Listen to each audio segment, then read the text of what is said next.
My name is Tonika Bruce, and others refer to me as either Coach Bruce or the Network Nurse.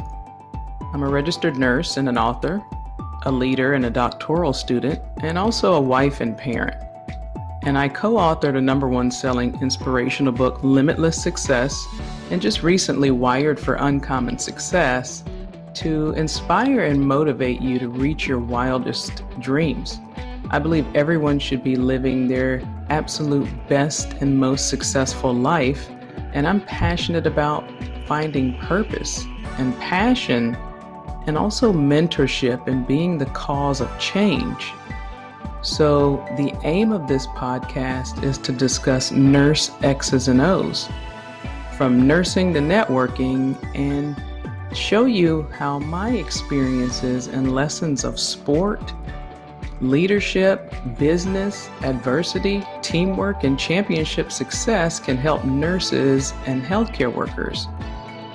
And also to demystify negative tendencies of the occupation and set the record straight with the hope of bringing positive change in the lives of people themselves and also others. And my main aim is to impact your life through different social platforms, this being one of them.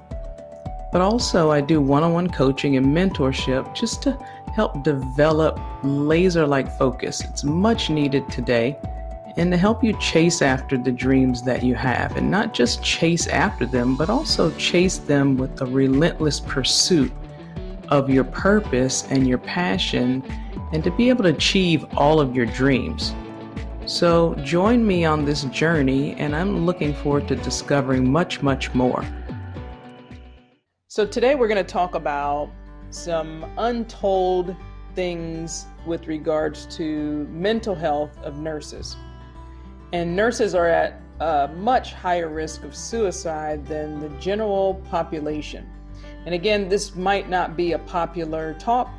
People don't want to hear that our nurses are at a high risk for serious mental health issues, but it's an issue that we really need to discuss because it has become alarming at this rate, and especially with the pandemic going on. So until the recent past, suicide rates have significantly increased over time, and several studies have been done with regards to nurses and mental health. And so it's important for us to understand that people are suffering. I mean, they're under a tremendous amount of pressure from the needs of just everyday life. And today, I mean, we want to take a closer look at just mental health with regards to nursing. Obviously, we would be here all day if we just left it to mental health, because if you looked at specific categories of millions and billions of people, I'm sure that we could very well pinpoint other areas and other careers and occupations that would have high rates as well. But today we're just talking about nurses. And studies have shown that nurses have a higher suicide rate, and that includes both male and female. So with regards to the general population, there's no male versus female. It's just, to me personally, this is a worrying trend.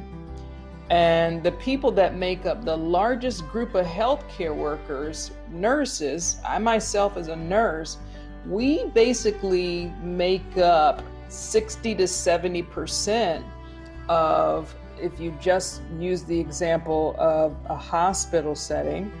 So we need to really ask ourselves, what would become of our healthcare system if the trend kept going and kept increasing? Would we be comfortable going to the hospital or going to the clinics and getting services rendered from nurses? You know, I'm not here to judge. I can't be, because these are things that we think about, not just looking from the outside in, but also looking from the perspective of the nurse. So I get to judge and look at both things. So this is just kind of an open discussion of just the state of mental health among nurses right now and how can we improve that. So with the trends, when I look at it, the numbers to me are just worrying. I mean, I feel sick to my stomach just knowing that we've overlooked this for so long.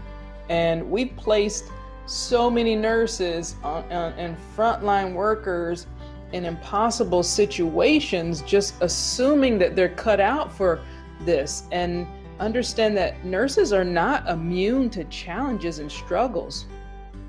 So you can't look at a nurse and say, okay, well, that's her job. Yes, it is. But nurses are normal people. And if you took a nurse and said, oh, well, he's supposed to do that and she's supposed to do this, you know, nurses and doctors and healthcare workers, what about the respiratory therapists or the CNAs? And for those of you guys that don't know, that's a certified nursing assistant, or the licensed practical nurses. When you look at that, and then just take a normal person that's not working in healthcare, and look at the responsibilities that they have. And you know, most people are thinking about what to cook for dinner. The kids are driving me nuts. And should I work from home or not? Have I lost my job? Can I get a job? What am I going to do about making my rent payment and so forth? Those things, people have just those general concerns. So think about a healthcare worker, and you think about the nurse that has all of those things, all those responsibilities, and then also turns around and goes to work and has to serve selfishly at that, and unconditionally, no matter what. So again, I always say that we take the moral pledge to serve just selflessly, and on both, doesn't matter if you're having a good day or a bad day, and whether we feel like it or not, nurses have to find the strength to wake up every single day, whether you like your job or not, and you have to do your job. So you have to take all of those responsibilities. Think about the responsibilities that you have, and think about it, and then add it on top of the fact that we are wondering whether or not, did we touch our face? Did we not give our best care because we're concerned whether or not we are putting ourselves at more risk? Did we take our PPE off properly? Did we put it on properly? Did we walk by someone without washing up properly? All of those things mean that it's what everybody goes through plus some. So the burden of that, and then on top of that, not being able to go home, some nurses, in order to keep their loved ones safe and not risking subjecting them to infection in any way. And if you take a look at, especially in the hospital setting, you take a look at the psychological and mental parts, and know that we need to take this as a priority, because the thing is that we also need to create a safe place to address any kind of traumatic event. And I had a couple of personal friends that lost loved ones, parents, siblings during this pandemic, but they can't go and see that loved one. One, because the hospital regulations and rules right now, but think about if that is your parent, or if that is your brother or sister, and that's the line of work that you do every day. For example, you work on an ICU floor as a nurse, and you specialize in cardiac, and you're working in the CVICU, and yet your brother is suffered a major heart attack. So if something were to happen, how do you think that nurse lives with that if something were to happen? Because again, we have these responsibilities to take care of all of these things that a normal person does. with regards to the just general things, cooking, washing clothes, kids, bills, all of those things. And that's if you can find work. Because yes, we need nurses, but at the same time, what happens if your job is simply just working in public health? And yeah, public health nurses are busy right now, but what if it has something to do with IT and there's not any jobs? Are you going to be subject to screening for COVID? And that's your job. You haven't worked maybe a day on the floor ever, but now, because we need help there, you have to make that decision whether or not you're going to be a COVID screener. And so when we look at that, we have to understand that just everyone needs to lock in and support nursing, because this allows that burden and that baggage that nurses have to carry and bottle up, which that's very detrimental. I mean, in the long run, once the pandemic has calmed down, are we going to make strides that's necessary to protect mental health? Because this is a long run thing. Feelings of self-doubt and lack of self-worth, like they're not doing enough. And so we need to really just unite and create safe places and allow that open communication to address these issues. Because nurses are people that we depend on. I'm a nurse and I still depend on a nurse. I depend on my teammates. I depend on my instructors because I'm a doctoral student, and we still, on top of all that, have to study what is best practice, so that way we can contribute information and knowledge, not only to keep ourselves and families safe, but to educate patients, to become a part of the solution of bottling the spread of this awful virus.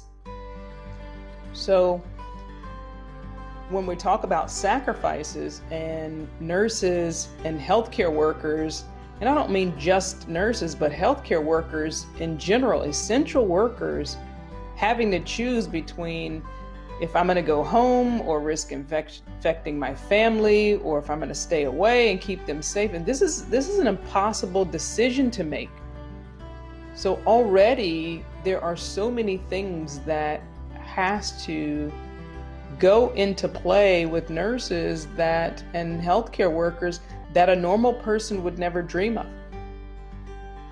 And it's interesting because there are many people, and I'm not by any means judging what one person does or not, but if you know that the spread of the virus can be stopped by limiting your exposure, whether it be wearing a mask or not going into large groups and going to many places, then that should be something that's not even thought about.